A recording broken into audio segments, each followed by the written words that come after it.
Show, beleza.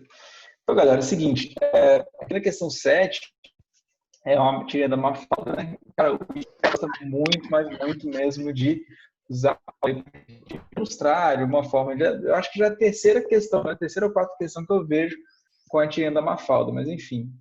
Ela fala assim, aqui eu não vou entonar, fazer nada aqui, enfim, eu não sou bom nisso. Mas ela diz o seguinte, ó, que calamidade, fiquei sabendo que quando aqui é meio-dia na Europa, já é meia-tarde. Fiquei sabendo que quando aqui é meio-dia, na Europa já é meia-tarde, na Ásia é meia-noite. Eu falei, meia-tarde deve ser meio-dia, né? Que ela quer dizer. Aí perguntou, e daí? E daí que eu não vejo como que um país pode ir para frente quando as horas chegam neles usadas por mais de meio mundo, né? Ele quer dizer, no sentido atrasado aí, né? Enfim, aí que ela tá, de modo geral, ela fala aqui sobre o quê, gente? Sobre o horário, beleza? Então, a questãozinha de fuso horário. Se ela está falando aqui que, aqui, que aqui é meio-dia, na Europa é meia-tarde, na Ásia é meia-noite, significa que ela está observando, ela está falando que notou as mudanças de horário. Quer dizer, ao mesmo tempo que aqui é uma coisa, na Europa é outra e na Ásia é outra. Ok? Então, tem essa diferençazinha aí. Então, logo ela está falando de fuso horário. Então, lendo a tirinha, logo você tem que sacar aí que tá falando de fuso horário, beleza? O fuso horário é uma paradinha que sempre está caindo, tá? Assim, de forma direta, de forma indireta, sempre está caindo. Pelo menos aí nos últimos 5 anos, caíram, sei lá, 4 questões. Então, quase que todo ano cai uma questãozinha dessa de fuso horário, ok? Antes eu falei que essas questões são de 2007. Eu tratei um pouquinho, né? Na verdade, todas as questões eu vou olhar no final, é, 3 anos, 15 questões. Então, nem todas entraram aqui, mas praticamente todas. Então, enfim, é quase os 3 anos anteriores que a gente está resolvendo aqui agora. Ok? Então, você fala assim, ó, o comando da questão, né? Fala assim, a tirinha apresenta uma convenção internacional que se relaciona com um determinado movimento leste da Terra.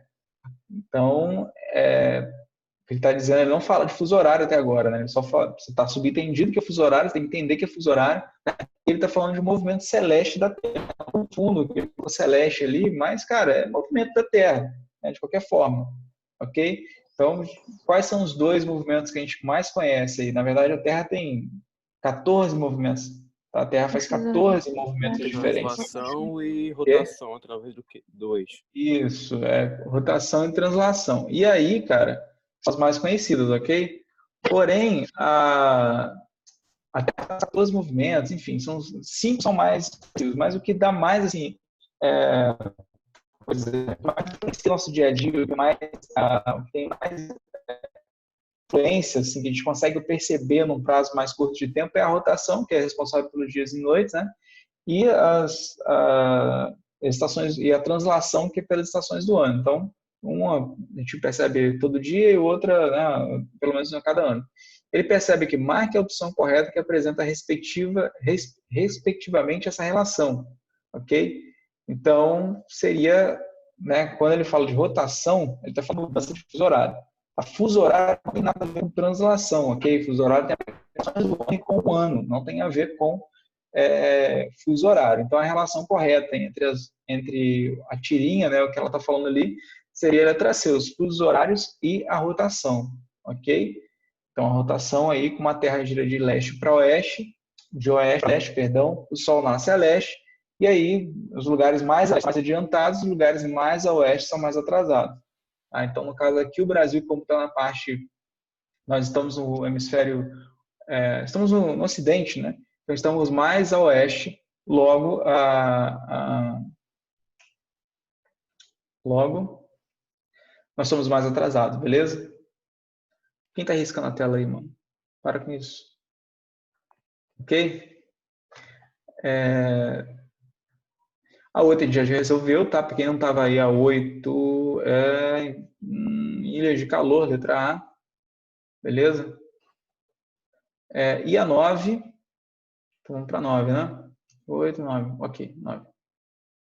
A 9 diz o seguinte, ó, na figura, vou dar um zoom aqui, melhorou. Mas riscaram a porcaria da tela, cadê o bagulhinho que apaga?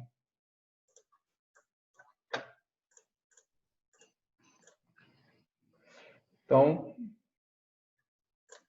okay, foi. A 9 diz o seguinte, galera, ó, a figura a seguir representa uma determinada área da superfície terrestre está sendo demarcada por suas coordenadas geográficas. Considerando as informações contidas na figura, pode-se afirmar que tal área, né? Então ele mostra que esses dados aqui, ó, são dados de quê? Alguém sabe me dizer? Ele não disse nada ali. Está dizendo aqui nas alternativas, ok? Alguém sabe me dizer que dados são esses aqui em graus, ó? Aqui na horizontal e depois na vertical? São as coordenadas, mas aqui ó, na vertical são que dados aqui? Que valor de quê? Latitude e longitude. Isso, latitude e longitude. Eu só quero saber qual é agora. E aí, o difícil às vezes a gente confunde qual que é qual, né, na verdade. Então, quando eu olho um mapinha desse, o que eu tenho que fazer? Eu tenho que marcar de forma correta, beleza? Então, se eu marco na ordem errada, né, não bateu qualquer coisa que pode confundir. Então, essas informações aqui são informações de latitude, ó. Essas informações aqui são de latitudes e aqui a informação de longitude, ok? Ó, então, essa informação aqui pode variar de acordo norte e sul, beleza? E aqui leste e oeste. Essa é a ideia, ok? Então, ele mostra aqui que nós temos, ó, 49 graus e 46 graus. Aonde? Aonde? Ok? Aí você tem que observar o antecessor e o sucessor desse aqui. Então, o valor onde essa área aqui, essa manchinha está marcada, ele está em 46. E aqui 49. Então, o valor é 46 e 49. Percebam que esses valores se repetem em cada alternativa. Ok? O que vocês têm que acertar é se esse local está a leste, oeste ou a norte ou a sul. Essa que é a questão. Como identificar isso aqui? Isso aqui está a leste e não a oeste, ou está a norte e não a sul. Quem saberia me informar aí? Então, palpite. Agora é hora de errar, galera.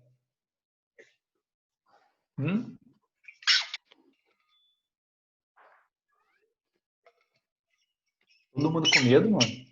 Que isso? Ó, vamos lá, então. Ele coloca aqui uma rosa dos ventos, ok? Beleza? Só que essa rosa dos ventos só está indicando para a gente direção norte, ok? Então tem umas coisinhas bem sutis e tudo mais que a gente tem que prestar bastante atenção. Então se o norte está aqui para cima, automaticamente o sul está para baixo, ok? Isso é fato. Agora, o leste vai estar sempre à direita do norte, ok? O leste vai estar aqui, beleza? E o oeste aqui. Se ele está mostrando, por exemplo... Aqui está o que eu achei. Você não achou nada, o celular falando comigo.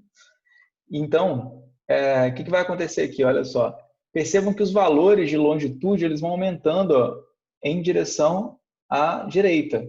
Então, ó, aqui é o valor de latitude, aqui é outro, aqui é outro. Correto? Para cá diminui e para cá aumenta. Então, o único lado, o único hemisfério onde as latitudes aumentam para a direita seria a leste. Ok? Ó, a latitude está aumentando, a longitude, perdão. A longitude está aumentando para cá. Então, iria até 180 em um dado momento aqui. Ok? Então, para cá está diminuindo. Então, 46 aqui, longitude. Então, 46 longitude leste. Então, já pode latitude leste não. Latitude leste não existe. Longitude 46 existe, claro, mas para onde? Né? Então, seria longitude leste. Ó, nós temos letra D. Nós temos letra D e letra E com longitude leste, tá vendo? 45, não, mas não é 49. Na verdade, só tem letra D como opção. Então, você acertou uma, você acerta o resto, né? E aí, ó, se fosse para norte, aqui seria 50 e aqui 48. Como é para sul, ó, em direção ao sul, os graus vão aumentando, beleza? Então, isso aqui fica na porção sul, então é 49 graus sul e 46 graus leste, beleza? Então, aqui é a letra D, ok? Alguém não entendeu, gente? Pode perguntar. Quer que eu repita alguma coisa? E aí? Pode explicar de novo. Posso explicar. Olha só, presta atenção então. Se eu tivesse, como que eu posso... Agora eu vou riscar esse negócio aqui. Vou imaginar o seguinte, que... Deixa eu ver, tá bom. Ó, vamos imaginar o seguinte, que eu tenho outras linhas aqui, ó. Caraca, essas linhas são horríveis de fazer. Aqui, melhorou. Se tivesse outras linhas para cá e tal, ó. Enfim, tivesse outras linhas dessa para cá. Aqui seria, ó, 48, aumentando, ó, 48, 49, aqui não foi aumentando, ó, 45, 46, 47. Se fosse, vou imaginar aqui que o meridiano de Greenwich esteja aqui, ó, o 0 grau de Greenwich esteja aqui, ok? E aí eu tenho as outras linhas. Então aqui começaria em 1, 2, 3, 4 graus e assim por diante. Beleza? Então, essa linha aqui, o que ela está mostrando para mim? Quando eu observo que a crescente, ó, tá vendo? O número crescente em graus está indo para a direita, significa que está indo para leste, ó. Ok? Se tivesse ao contrário, se a crescente, se aqui fosse 46, mas aqui 47, aqui 45, ou seja, a crescente estaria indo em direção a oeste. Tudo bem? Agora eu tenho aqui, ó, direção a leste, beleza? Direção a oeste. Então, a crescente desse valor em graus aqui, indo para leste, crescendo à direita, significa que ele está indo para leste. Significa que esse local aqui está 46 graus leste, beleza? A mesma coisa eu posso observar aqui também, ó. Se eu tivesse a latitude sul, por exemplo, se fosse norte, vamos imaginar que fosse norte, tá? O norte estaria acima disso aqui, nós teríamos aqui o grau de latitude 0, beleza? E acima disso estaria o norte, abaixo o sul. Então, se observar, a crescente do valor em graus, ela está indo para baixo, ó, 48, 49, 50, até 90 graus sul. Então, o 90 graus sul, 90 graus estaria para baixo, não para cima. Então, isso significa que você está no sul. Se fosse o contrário, se aqui tivesse 48, 49, 50, indicaria que estaria acima da linha do Equador, em direção ao norte. Beleza? Ver se funciona. É isso aí. Tranquilo, gente? Então aqui a letra fica sendo como letra D, beleza? 6. Questão 9, letra D. Localize na latitude 49 sul e longitude leste. 46, longitude leste. Ok? 10, ó. A 10 vem falando sobre a divisão regional do Brasil. Ok? Então, isso é bem tranquilo quando existem mais de... Quando a gente fala de regionalização, o que é regionalizar? A gente tem que lembrar disso, tá? Então, na questão 10, ele fala sobre regionalização. Regionalização é o seguinte: você reconhece que o Brasil não é a mesma coisa, como realmente não é, tá? Então, nós temos o Brasil é um país gigantesco, de dimensões continentais, tá? Com sotaques diferentes, sabe, culturas diferentes, economias diferentes, tudo mais. Então, isso faz com que nós tenhamos diferentes partes do Brasil que são diferentes, características um pouco diferentes uma da outra, ok? Por mais que tenha um fio condutor, que é o fato de pertencer ao Brasil, são brasileiro e tudo mais, existem diferenças. Se você for para uma cidade vizinha, uma cidade daqui a 100 quilômetros, você vai já perceber a diferença. Imagina uma distância um pouco maior entre regiões diferentes. Então, essas partes aí diferentes que nós estamos falando, justamente são as regiões. Então, o IBGE, que é o Instituto Brasileiro de Geografia e Estatística, ele divide o Brasil em grandes regiões, em 5 grandes regiões, né? Sul, Norte, Centro-Oeste, Sudeste e Nordeste brasileiro. Cada um aí com características diferentes. Mas o critério que ele utiliza, e aí eu peço a galera para parar de brincar um pouquinho, o critério que ele utiliza é justamente critérios fisiográficos, que geralmente se chamam critérios fisiográficos, mas, resumindo, são critérios físicos. Critérios de vegetação, tipos de vegetação, tipos de clima, ok? Paisagens, biomas, esse tipo de coisa, ok? E condições socioeconômicas, ou seja, questão de renda, desenvolvimento humano, esse tipo de coisa. Então, quando eu falo que você tem um grupo lá de estados que estão no norte do país, do ponto de vista natural e socioeconômico, eles são parecidos. Eu falo que é um grupo de estados que estão na região sudeste, eu falo que eles, teoricamente, né, dentro daquelas condições socioeconômicas, dentro de uma paisagem física, eles têm uma semelhança, e assim por diante. Então, quando eu regionalizo, eu admito que essas partes são diferentes entre si, ok? Mas faz parte de um todo que é o Brasil, beleza? Enfim, para que faz isso? Né? Para brincar enfim, de geografia e tudo mais? Não. Cara, o IBGE faz isso porque ele sabe que se existem partes do Brasil que são diferentes, as necessidades de cada região são necessidades diferentes também, beleza?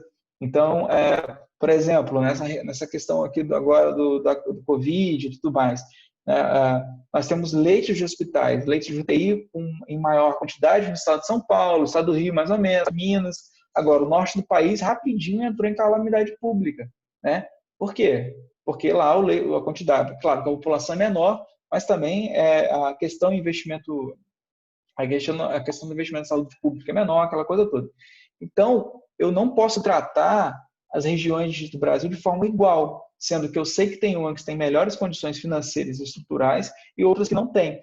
Então, quando eu faço um planejamento de uma ação, por exemplo, contra o Covid-19, que não está tendo no governo federal, pelo menos, né, eu teria que levar em consideração essa divisão regional. Então, eu vou investir muito mais, levar muito mais técnico, muito mais grana para o norte do país, que é a região mais carente, ok? Para o Nordeste, para o Sul não preciso tanto, que os leitos até estão sobrando às vezes, no Sudeste não preciso tanto também, no Rio de Janeiro até que precisa de um pouco mais de atenção, esse tipo de coisa. Então, o IBGE divide porque as necessidades são diferentes. Então, eu traço políticas públicas de saúde, de segurança, de forma diferente, tá? Porque eu não posso, como são partes de um território diferente, eu não posso tratar igual. Deixa o dinheiro que eu tenho para São Paulo, São Paulo como sendo tendo as mesmas carências e necessidades que o estado da Alagoas tem, por exemplo, né?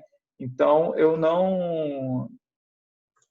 não posso tratar igual, beleza? Então eu analiso para planejar melhor as ações do estado. Eu regionalizo para que eu consiga planejar melhor programas de saúde, educação, enfim, um tanto de coisa aí que a gente pode enfim, pensar, ok? Então ele fala aqui, a divisão regional oficial do Brasil é aquela estabelecida pelo Instituto Brasileiro de Geografia e Estatística. No entanto, além dessa regionalização, existe outra divisão regional, não oficial, conhecida como regiões geoeconômicas do Brasil. Então, essas regiões geoeconômicas, elas são um tipo de regionalização um pouco diferente, tá?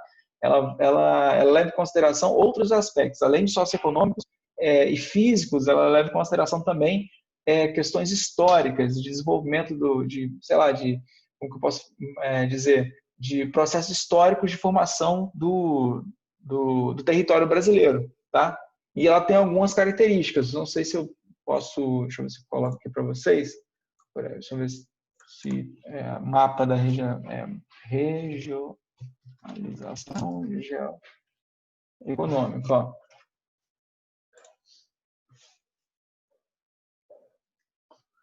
Então, ao contrário da regionalização do IBGE, nós temos aqui, ó, nós temos, não aparece que o negócio aí. Olha só, nós temos aqui 3 regiões apenas, ok? O IBGE tem 5 regiões, aqui nós temos 3 regiões apenas, beleza? Então, eu tenho o Complexo Regional da Amazônia, o Complexo Regional do Norte e o Complexo Regional do Centro-Sul, esse mapinha aqui, ok? E a diferença entre esse mapa e essa regionalização e a regionalização do IBGE é que do IBGE, deixa eu só colocar aqui a do IBGE para a gente observar, só para a gente observar as diferenças. Um mapinha mais ou menos aqui, tá, aqui tá bom. Tá péssimo isso aqui. Aqui.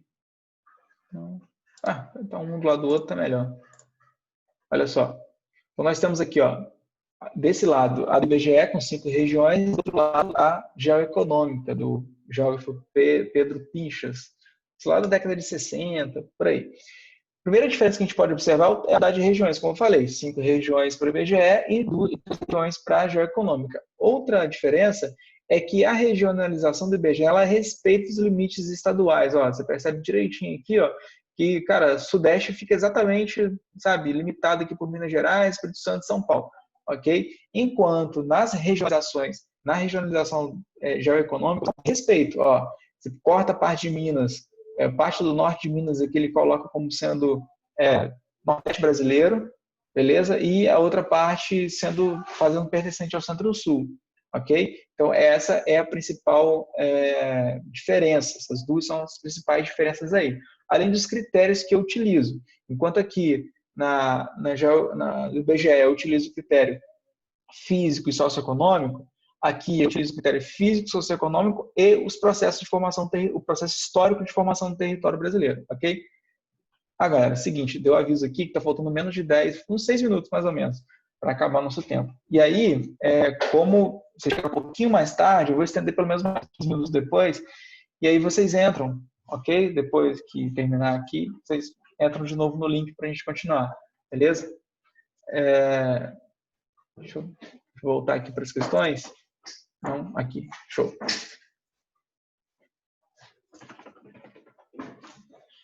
E aí ele pergunta assim, ó, conhecido como regiões socioeconômicas, considerando a formação anterior, pode-se afirmar que a diferença entre elas é. Então, olha só, ele está perguntando a diferença entre as duas. Ele não dá para a gente os mapas, ok? Então, esse é um problema. Se tivesse os mapas aqui na questão, seria ótimo. Só que não trouxe o mapa, ou seja, você tem que ter isso em mente, tem que ter a diferença desses mapas já na cabeça, né? Tem que ter um pouquinho desse mapa visualizado. Esse é o problema, né? Muitas das vezes. Então ele fala assim, ó, na primeira divisão, qual a primeira divisão? Ele se refere ao IBGE. Na primeira divisão, cada estado somente pertence a uma região, diferente da segunda, que o estado pode pertencer a 2 regiões. Olha só que informação interessante, né? Letra B. Na primeira divisão, cada estado pode pertencer a mais de uma região. Está errado. IBGE, um estado pertence a uma região só. Letra C. Na primeira divisão, cada estado somente pertence a uma região. Ok. E na segunda, há apenas um melhoramento da primeira, já que os critérios de regionalização são os mesmos. Não são os mesmos. Tem mais um pouquinho. A geoeconômica é mais complicadinho um pouquinho. Ok? Letra D. Na primeira divisão, cada estado pertence no mínimo a 3 regiões. Doideira, né? Nada a ver. Letra E aqui, ó. Na primeira divisão, cada estado pertence a exatas 2 regiões. Então não é. Seria a letra A, beleza? Na primeira divisão, cada estado somente pertence a uma região, diferente da segunda. Então quando ele mostra aqui pra gente, ó, cada estado pertence a uma região. Então se tem o estado de Minas, só pertence ao Sudeste. Estado aqui de Mato Grosso, também só pertence ao Centro-Oeste. Estado do Pará, só ao Norte. Estado da Bahia, só ao Nordeste, assim por diante. Já na geoeconômica, não. Você tem um pedacinho do Mato Grosso aqui que pertence ao Centro-Sul. Um pedacinho de Minas que pertence ao Nordeste. Então, um estado pode, sim, pertencer a mais. Ele está falando que todos os estados pertencem às 2 regiões, mas que estados podem pertencer, sim, a mais de uma região. Então, a letra A, letra A, beleza? 11 agora, deixa eu ver se vai até 13 mesmo, ó. 11. Então, 3 minutinhos aí, vamos ver se a gente consegue só lembrar de voltar de novo, hein?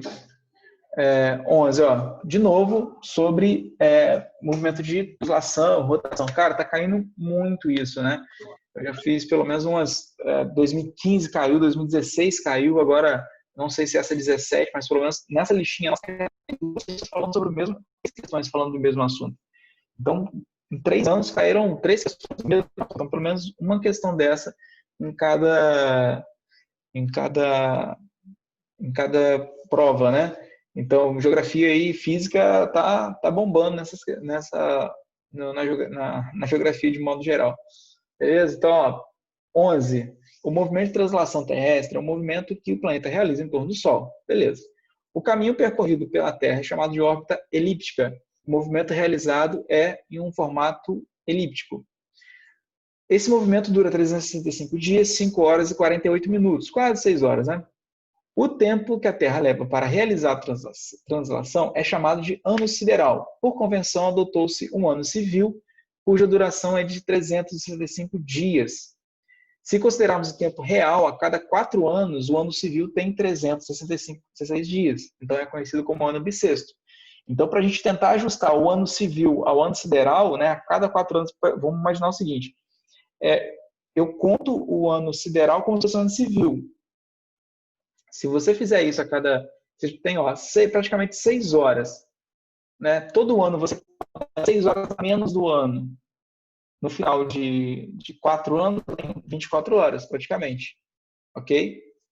Então, o que vai acontecer aqui? Eu preciso a cada 4 anos, eu tenho um ano bissexto, né?